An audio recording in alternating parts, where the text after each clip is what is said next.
Hey, what's happening, y'all? It's your boy Rico from Street Scores coming with a very important video, man. The Tampa Bay Buccaneers have several weaknesses and we have to attack them. Point blank period. I'm going to break down a few of those weaknesses, a lot of the key matchups we have in this game, and how the Burgundy and Gold can defeat the Tampa Bay Buccaneers in Landover in the Saturday night wildcard matchup. There's some stats that are in our favor, some very random stats. I'm going to break them all down. Let's get it.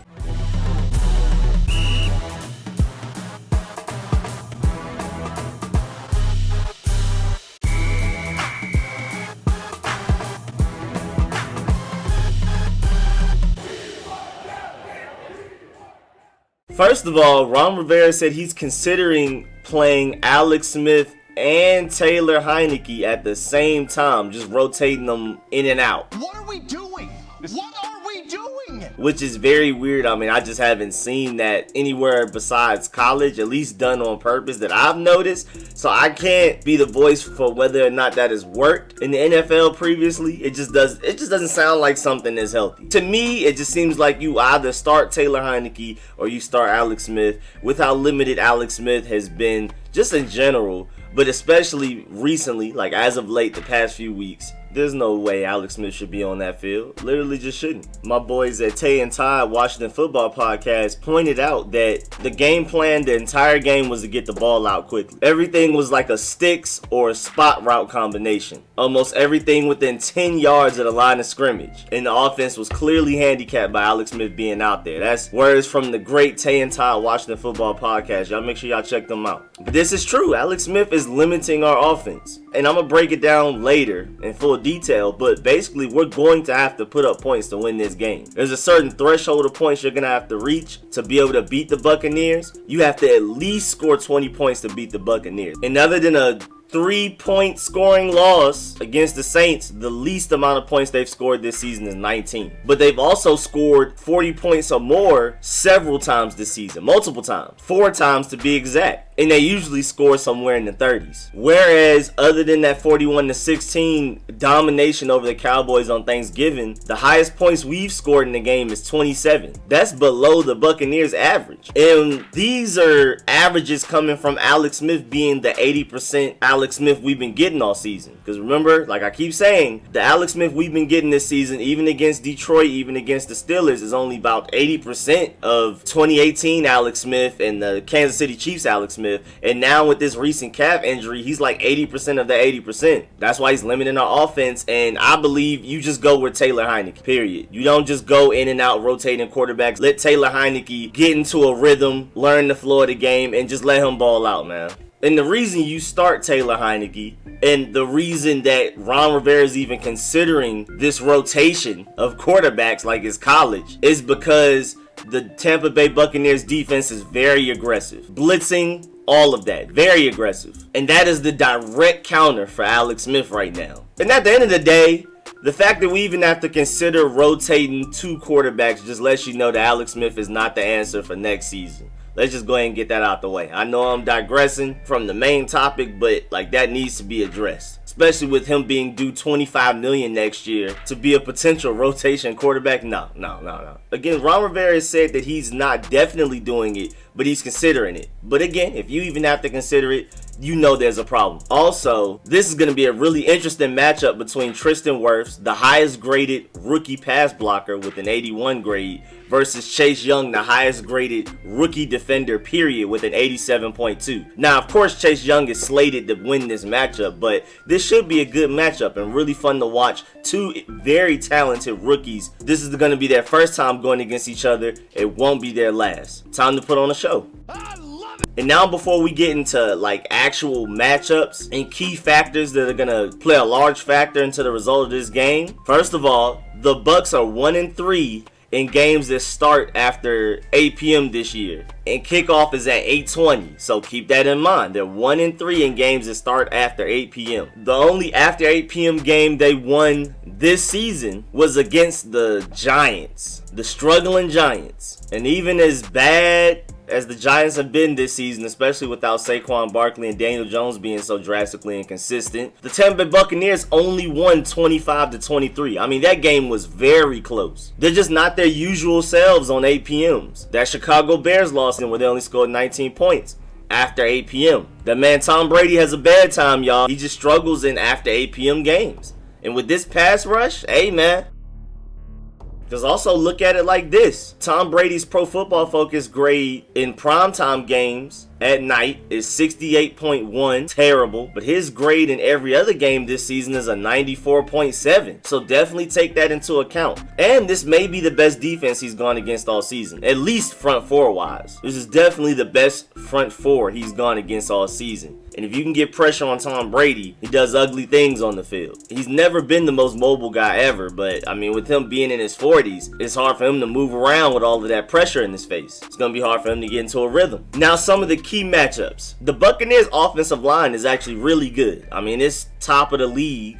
I wouldn't consider it better than the Steelers, and with how great we played against the Steelers, I feel like we can do the same thing against the Buccaneers, but they are a really good pass blocking team, but not a great run blocking team. Tristan Wurtz has been great, but left tackle Donovan Smith has been very inconsistent, and you know Chase Young likes to attack the left tackle more than anybody else, so I'm expecting Chase Young to abuse that side when he's on it, and even when him and Montez Sweat rotate and go back and forth, switching sides, I'm expecting Montez Sweat to eat against Donovan Smith. I'm expecting both of them to have pretty good games against Tristan Wurtz, but I'm expecting them to have highlights off of Donovan Smith throughout this game. But also, as far as the run game goes, Ronald Jones and Leonard Fournette are good running backs, but their pass catching ability just hasn't been where it needs to be at this day and age in the NFL. So them not being a great passing threat allows us to hone in on stopping them just purely from running. Now, unfortunately, our run defense is 13th in the NFL, which isn't bad, but it's just nowhere near to the level as our pass defense is. So luckily, one of our bigger weaknesses on defense, stopping the run, is going against a team that doesn't run the ball very well. So at least this isn't a team that can attack that on our side. And I feel like this should be a good run defense game for our defense, because they haven't had many this year. I mean, we even had Alfred Morris and Wayne Gallman looking like Alvin Kamara and Mark Ingram against us when we played the Giants most recently. Also, another thing to note is that, like I said earlier, the Buccaneers defense is very aggressive. Blitzing, they love man coverage. They're great at man coverage. They're very physical, athletic, and talented cornerbacks that are just very aggressive and love the man coverage. But their zone coverage is pretty bad. I mean, even Daniel Jones and Jared Goff have eaten against their zone coverages. And Drew Brees, of course, tore it up. So if we can attack their zone coverages, we should be able to move the ball fairly easily through the passing game. Now, when they're man-to-man and they're blitzing, definitely concerns me a little bit. That's why you need a Taylor Heinicke who can move around the pocket and extend plays and make off-schedule plays, because that's going to be the counter to them blitzing and being in man coverage and all of that. Alex Smith is not going to be able to handle blitzing with man coverage right now. Man coverage, especially with how talented their corners are, it's going to take receivers at least 3 seconds to get open, usually, unless it's Terry McLaurin, who they're probably going to double team anyway. And Alex Smith likely is not going to have 3 seconds in the pocket. And again, he won't be able to move and avoid pressure to make off-schedule plays and to extend plays past those 3 seconds for the receivers to get open. So when they're in zone coverage, we can attack it. But when they're in man, I gotta get out of here! Too late! You're going to need Taylor Heinicke in the game, and I just don't see how you start Alex Smith in this game. And lastly, the biggest key is to get Tom Brady. Tom Brady has not faced a pass rush like this all season. He has not faced a defensive line like this all season. I don't think he's ready. And with how inconsistent Tom Brady has been this season, either great or terrible, if we're able to get pressure on him, he's going to have one of those terrible games. Maybe we can force them to score 19 or less. Again, Tom Brady hasn't gone against a pass rush like this, a defensive line like this, so we may be able to force him into his erratic tendencies that he has this season. Because if you look at all of the Buccaneers' 4 losses this season, Tom Brady played a large role in it. They were in games that he was off. And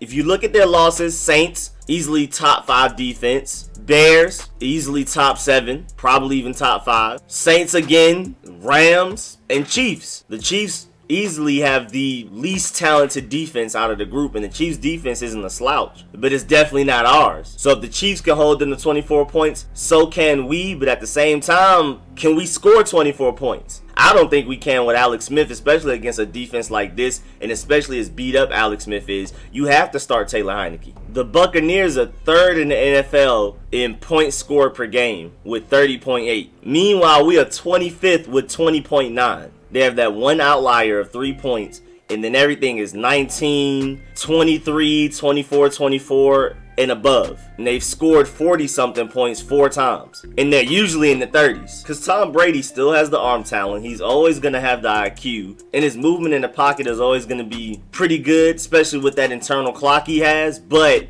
he's not very mobile, and we have the most athletic defensive line he's gone against all season, the best defensive line he's gone against all season. Just imagine if we had Matt Ioannidis. But even without him, I'm expecting us to get a lot of pressure on Tom Brady, and that's the biggest key to winning. Because, again, I'm not too sure how many points we can score on offense, so our defense is going to have to carry us into this win. I can just see it already. Whether it's Taylor Heinicke or Alex Smith, especially if it's Alex Smith, this defense is going to have to carry us into this win. They're going to have to produce an outlier game from the Buccaneers as far as points go. Other than that 3-point outlier against the Saints, the least points the Buccaneers have scored this season is 19. And I'm just not entirely too confident if Alex Smith or Taylor Heinicke can give us 20 points. But if there's anybody that can, it's Taylor Heinicke. Alex Smith cannot do it right now. I can't see him going against this great Buccaneers defense and putting up 20 points, which is like the minimum you need to beat them. Now, Mike Evans is day-to-day. There was no structural damage in his knee injury. It was just a hyperextension, so he's like a day-to-day type of thing. They may play it safe, though. They may save him for potentially the next game if they make it out. They better not overlook us, though, honestly. They better not overlook us, but they may hold them. But it is the playoffs, so if they take us seriously enough, they will play him. But even then, he's going to be relatively hobbled, just like how Terry McLaurin was pretty hobbled against the Eagles. But same thing with Terry McLaurin. Mike Evans is at least going to be a threat out there, and you have to cover him. You have to game plan for him, even if he is a little beat up. But yeah, man, that's the end of this video. Definitely get in the comments and let me know if you feel like we have a good chance of beating the Buccaneers. A lot of people are writing us out, but if we attack the Buccaneers' weaknesses that I've spoken about throughout this video, then we can win this game. And let me know how y'all feel about this possibility of rotating quarterbacks, because I just don't personally get it. If Alex Smith can't go, he just can't go. And before I go, of course, congratulations to the Washington football team. Ron Rivera, their coaching staff, their front office, and these players especially all deserve to be as happy as they are right now. They deserve this. I'm very happy for them. Obviously, quarterback is a huge issue in this team. Pretty much the only reason we're not just definitive Super Bowl contenders. So if we need to, we can just trade up for a quarterback. But that's a later discussion. Right now, what's important is beating these Buccaneers. Now that the draft position is solidified at 19, there's not even a slight silver lining to losing against the Buccaneers. You have to win this, have to go all the way to the Super Bowl and get it. And as always, man, please like this video if you liked it. If you learned anything, please subscribe. If you haven't, hit the bell next to the subscription button so you get a notification for a video like this one. My film sessions I come out with all of the time. All of that type of stuff. And again, it's going to be film sessions on players that are already on the team. A lot of the players that have played in 2020. But also during the offseason, I'm going to start getting into draftable players. Even free agents out there. Maybe like an Allen Robinson film session. A free agent that I may want to come to this team. And things like that. So be on the lookout for a lot of film sessions. And as always, man, I appreciate everybody that supports the channel. Everybody that donates. Everybody that gives to the channel in any way. All of my sponsors. Especially my Pro Bowl sponsors whose names you see scrolling on the screen right now. I really appreciate all of y'all. I'm gonna catch y'all later. I'm out. Coming with more videos. Probably even another video today because I have so many videos I need to do. But this one had to be done first because I'm hoping Ron Rivera and them see what I said. And hopefully it helps a little bit. If I could just play even a 0.005% chance on us winning this game, I hope I can. I hope I did enough spying on the Buccaneers to contribute just a little bit, anything, please. So I wanted to get this video out first, and I'm coming out with a lot more videos after this, even before we play the Buccaneers Saturday night. And of course, I will be live streaming Saturday night, but I'll catch y'all later. I'm out.